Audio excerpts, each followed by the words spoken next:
¿Qué significa que el Señor haya sido crucificado entre malhechores?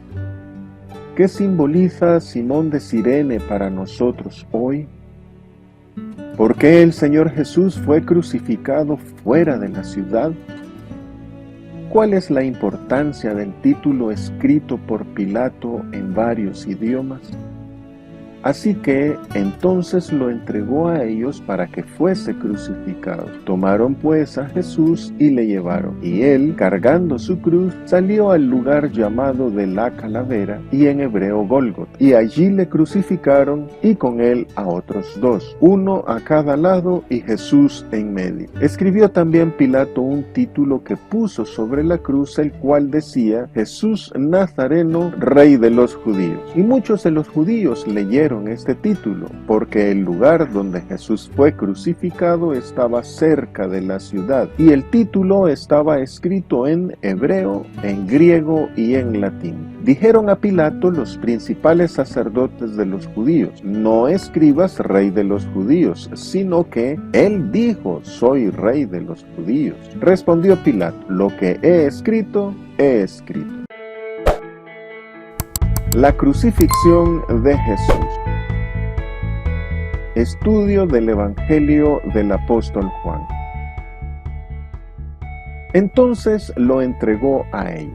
A pesar de haber llegado a la convicción que Jesús era el Hijo de Dios y el Rey de Israel, Pilato prefirió la gloria de los hombres antes que la gloria de Dios, y sacrificó al Señor Jesús prefiriendo su estatus político. Aceptó la naturaleza real de Jesús, pero no le quiso oír. Por querer ser neutral en materia religiosa, eligió en contra de Cristo Jesús. Por su falta de fe en Cristo Jesús, no fue capaz de ver el gozo puesto delante de él, que estaba más allá de la realidad circunstancial de su muerte. Así que emitió la sentencia de crucifixión contra Jesús y lo entregó a los soldados para que la ejecutaran. El mundo, al igual que Pilato, renuncia a la salvación por la comodidad del presente, mientras que los creyentes en Cristo no arriesgamos la vida eterna por este presente pasajero.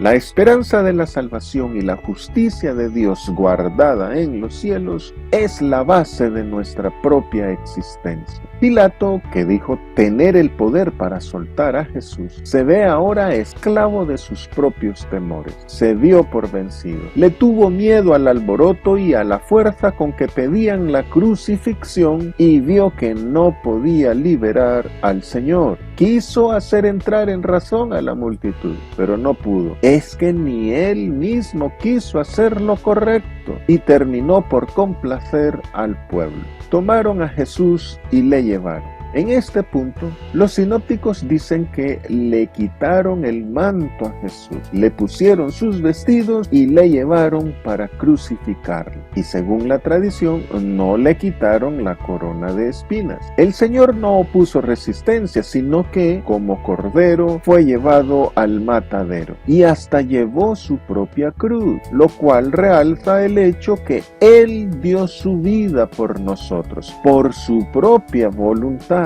llevando su cruz. Tradicionalmente se ve al Señor cargando la cruz completa, pero realmente solo llevaba el travesaño por sí mismo a cuestas. El madero vertical, de más de 3 metros de alto, incluido lo enterrado, estaba permanente en el monte para ejecuciones posteriores. Los sinópticos agregan aquí el dato de Simón de Cirene y la intervención de unas mujeres que seguían al Señor durante su travesía al Gólgota.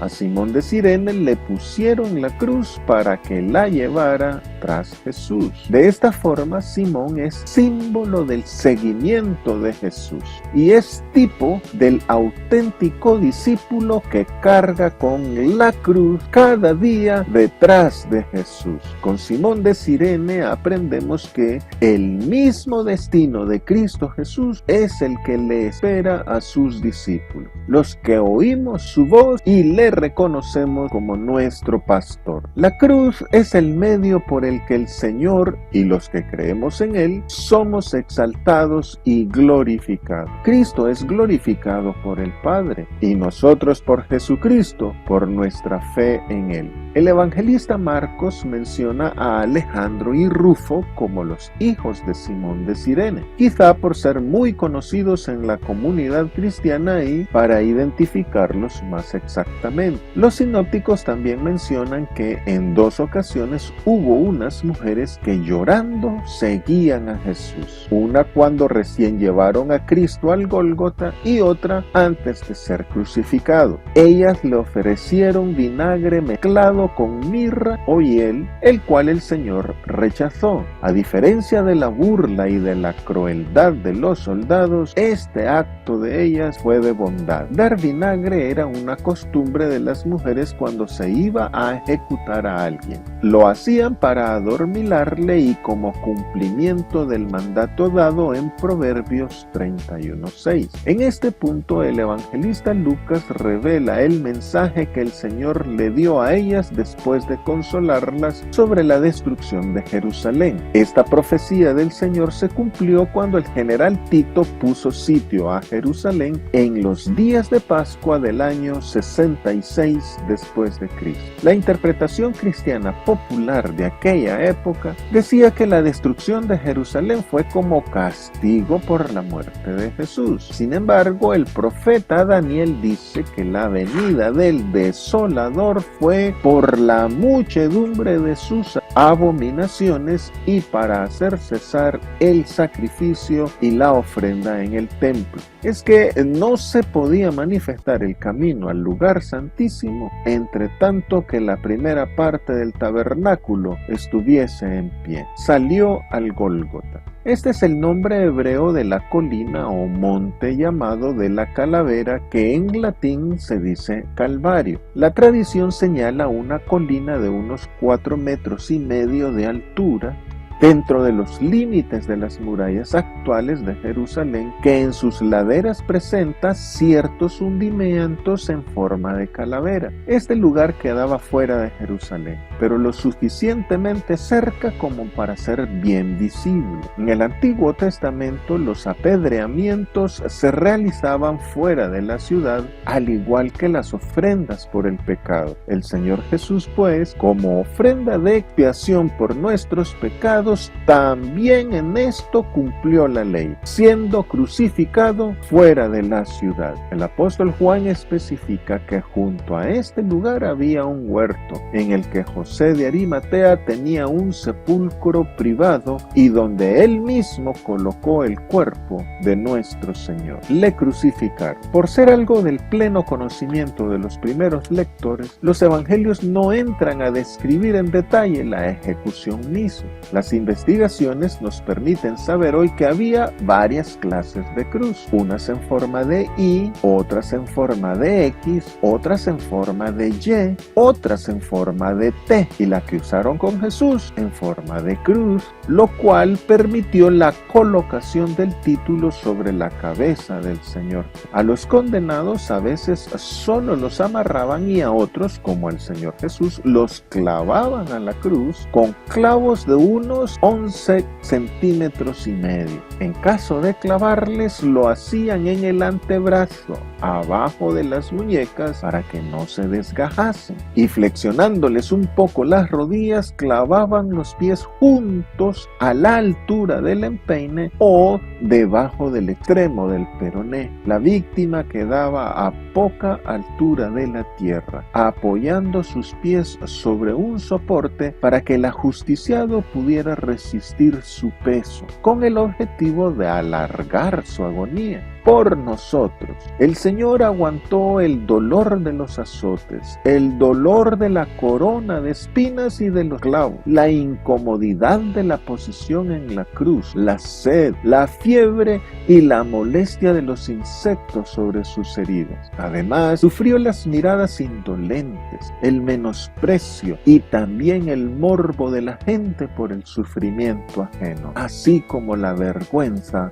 de su desnudez. El Señor debió resistir toda esa tortura y ver reducida su humanidad a la máxima impotencia, degradación y deshonra. Pero Él sobrellevó todo esto, en vez de nosotros, con un triple propósito: librarnos del permanente sufrimiento de la condenación eterna, pasarnos de este mundo pecaminoso a la santidad y pureza de Dios el Padre y trasladarnos de las tinieblas a su luz admirable. Con Él, otros dos y Jesús en medio. Según el evangelista Lucas, fue en este momento que el Señor Jesús dijo la primera de las 7 palabras expresadas por Él en la cruz: Padre, perdónalos, porque no saben lo que hacen. Seguramente había varios maderos verticales dispuestos ahí para ser usados en cualquier momento, por lo que la ubicación del Señor Jesús entre 2 malhechores probablemente fue coincidencia, pero al final esto dio cumplimiento a las Escrituras. Habiendo Él orado por los transgresores y habiendo sido contado con los perversos, Dios le dio parte con los grandes y con los fuertes repartió despojo. También le ensalzó a lo sumo y le dio un nombre que es sobre todo nombre. Colocarlo entre malhechores, más que otro ataque contra su dignidad, fue un favor, pues el Señor hasta en ese lugar se identificó con los pecadores con el fin de salvarles. Si tú crees que has hecho algo tan malo que dices que ni Dios puede perdonarte, no es cierto. Mira al Señor, también se hizo malhechor para salvar a los malhechores. El apóstol Mateo especifica que eran ladrones, quizá al estilo de Barrabás o de Satanás, y uno de ellos creyó en Jesús, se arrepintió y se salvó. Tú también puedes ser salvo. Estos malhechores son mencionados más adelante, cuando fracturaron sus piernas para provocarles la muerte inmediata, momento en el cual el Señor Jesús ya había fallecido. Pilato escribió un título. Era habitual escribir en una tablilla el motivo de la condena y generalmente era exhibida por sus ejecutores mientras era llevado a la cruz, y a veces se colgaba al cuello del condenado. En algunas de ellas, además de descripciones, iban también burlas e ironías mordaces junto al nombre del ajusticiado, a veces su lugar de residencia y la causa por la que había sido condenado. Sobre esta costumbre del título hay documentación, pero no hay registro de casos en el que esta tablilla fuese puesta en la cruz a la cabeza del ejecutado. El apóstol Juan indica que el propio Pilato fue su autor. ¿Por qué escribió este título? Porque era parte de la sentencia que emitió contra el Señor, porque estaba convencido del linaje real de Jesús y para establecer la causa de la crucifixión de Jesús. Como se ve, no lo hizo por burla contra el Señor ni para molestar a los sacerdotes judíos, aunque el título resultó recriminatorio para los pontífices. Este título, escrito en los idiomas más conocidos de la época, resultó también muy pertinente al mensaje cristiano, pues la verdadera entronización de Cristo se dio en la cruz. Cristo Jesús fue hecho Señor y Cristo a causa de su crucifixión. Jesús Nazareno. En los sinópticos el título no incluye el calificativo de Nazareno, por lo que en este punto el apóstol Juan debe ser tomado como más exacto, dado que de los 4 autores solo él estuvo al pie de la cruz. Para Pilato, lo de Nazareno probablemente haya sido tan solo una referencia a su domicilio o parte de su nombre, dado que lo escribió junto a la expresión Rey de los Judíos. Sin embargo, para los creyentes en Cristo, la palabra Nazareno les indicaba el mesianismo de Jesús. Probablemente Pilato estaba más informado sobre Jesús o entendía mejor su mensaje más de lo que se supone. Quizá también fue movido por el Espíritu Santo a testificar de Jesús aún en medio de su incredulidad y la de los gobernantes judíos. La acusación de hacerse rey fue lo que motivó a Pilato a investigar el caso de Cristo Jesús. Al final, él asintió sobre su realeza y reiteró su inocencia del cargo de subversivo con el que le acusaban. Los judíos leyeron este título. El apóstol Juan establece la cercanía entre el lugar de crucifixión con la ciudad de Jerusalén, como estableciendo una relación entre el crimen cometido y la responsabilidad de la ciudad por el mismo. El título les supuso una acusación a los gobernantes judíos, quienes no podían negar el linaje real de Jesús y su derecho al trono de Israel. En boca de los soldados, en boca de Pilato, en boca de Jesús mismo, en boca de los demonios, en boca de la gente. Y ahora, mediante un letrero público, de muchas maneras los evangelios enfatizan la majestad de Cristo Jesús. Hebreo, griego y latín. Estos eran los idiomas corrientes en Israel, además del arameo, y fue escrito así para poder ser leído y entendido tanto por judíos como por griegos y romanos. El famoso INRI de las pinturas medievales hace alusión a las siglas del título en latín: Iesus Nazareus Rex Ivdaerim. También el Evangelio de Lucas dice que el título fue escrito con letras griegas, latinas y hebraicas. Aunque las inscripciones políglotas eran comunes en aquel entonces, al ser colocado en la cruz, el título de Cristo Jesús apunta a la universalidad del Evangelio y a la naturaleza multiétnica de la Iglesia. Pontífices de los judíos. Normalmente en el Nuevo Testamento la expresión los judíos se refiere a los gobernantes o pontífices de Israel. Por esto es llamativo aquí la aparente repetición que se observa en la frase pontífices de los judíos, la cual también aparece en Hechos 25:15. Esto permite aclarar que cuando la Biblia habla de los judíos se refiere a esa parte de la población de Israel contraria a Cristo Jesús, en la que están incluidos sus gobernantes, por lo que la expresión los pontífices de los judíos es una explicación sobre quienes realizaron la petición a Pilato y especifica que fueron los gobernantes, no la gente, sino los del Sanedrín. Por otro lado, puede notarse en esto una contraposición entre los pontífices de los judíos y Cristo Jesús como Rey de los judíos. Cristo Jesús es Rey, aun de los que no lo aceptan ni le reciben, pero los pontífices tienen injerencia solo sobre quienes le siguen. No lo escribas así. El título que ha escrito Pilato ha causado resquemor en las autoridades judías porque les resultaba como una denuncia pública de su traición.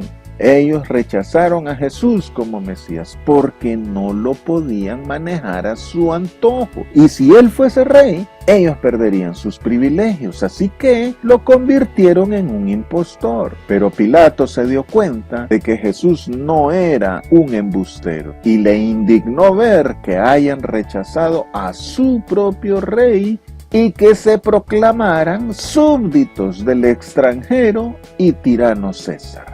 Lo he escrito, como diciendo, yo tengo la última palabra. Es interesante este cambio de actitud en Pilato. Ha sido débil durante todo el proceso, pero ahora no se amedrenta. Cedió con lo de la cruz, pero ahora los desafía. Pilato les dijo una vez que Cristo Jesús era el hombre, y varias veces les dijo que era el rey de ellos, pero no le quisieron escuchar. Ahora, mediante el título que escribió y que mandó a colocar en la cruz, proclama la realeza de Jesús a todo el mundo y en sus idiomas oficiales. A Pilato le daba mucho gusto echar en cara a los principales de los judíos el haber crucificado ellos a su propio rey.